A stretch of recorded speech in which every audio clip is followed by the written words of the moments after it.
Mr. Peñalosa, what's the difference between Bogota and Toronto that allowed such a massive change over such a short period of time?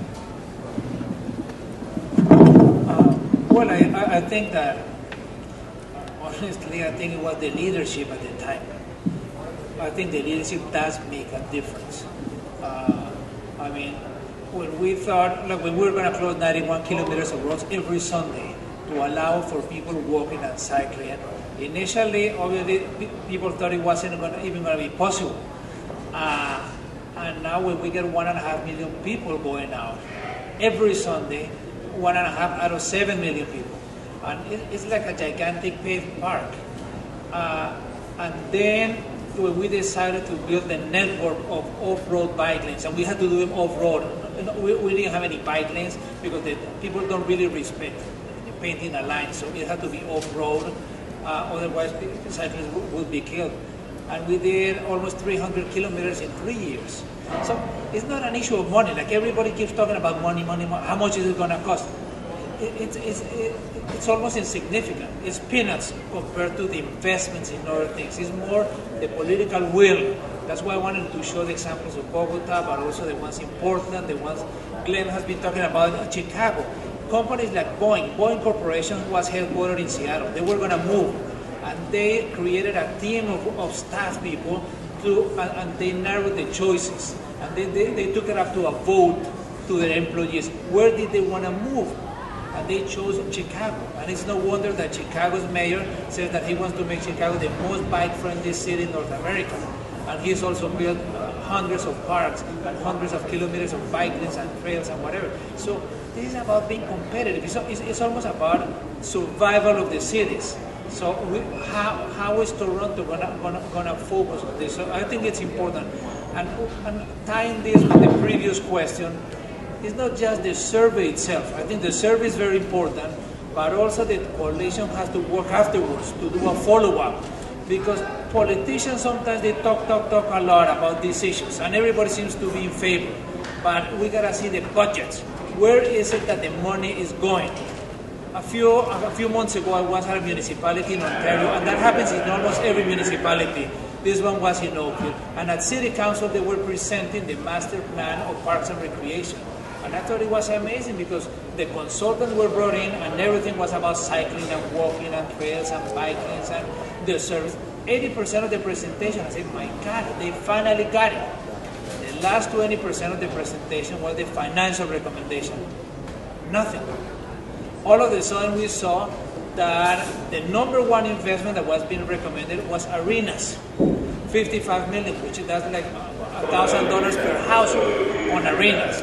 And a lot of other things, trails and bike lanes, 3 million over the next 20 years. I said, my God, what happened? So I raised my hand and I said, Madam Mayor, it seems like the consultants by mistake, when they were putting together the report, they cut and paste and they pasted the wrong recommendation, the wrong financial recommendation into the study.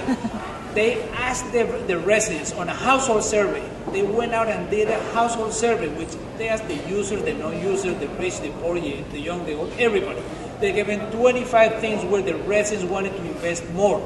Number 1, trails. Number 2, bike lanes. Amazing. As far as activities, number 1, walking. Cycling was number 3. Arenas was number 17. So the residents had told the politicians that they had 16 priorities ahead of arenas, but nevertheless they were recommending arenas as number 1. Why? Because they are the organized activities. So the organized activities are making phone calls to the councilors, they are writing emails, and they're getting, so the squeaky wheels are getting the oil. So I think that's why it's so important that the Toronto Coalition for Active Transportation makes it visible, makes active transportation, raises the visibility and the awareness at the election time and later on to do the follow-up.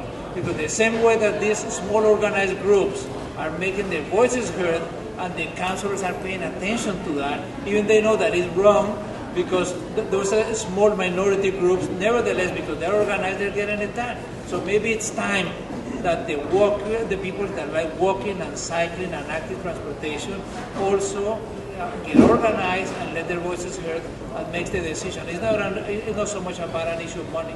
It's an issue of leadership and getting things done. I was going to ask a similar question about leadership, and I think Mr. Peñalosa has addressed that from his standpoint, but maybe I'll ask Mr. Murray. Again, something we have broad agreement at the city level over a lot of the goals through the bike plan, the pedestrian charter, and the city plan. It seems that what we're missing again is leadership. We've had effective bureaucrats like Paul Bedford recently. We've also had city councillors that have pushed some of these things as well. We seem to be missing that right now. Is that the crucial ingredient that we're missing?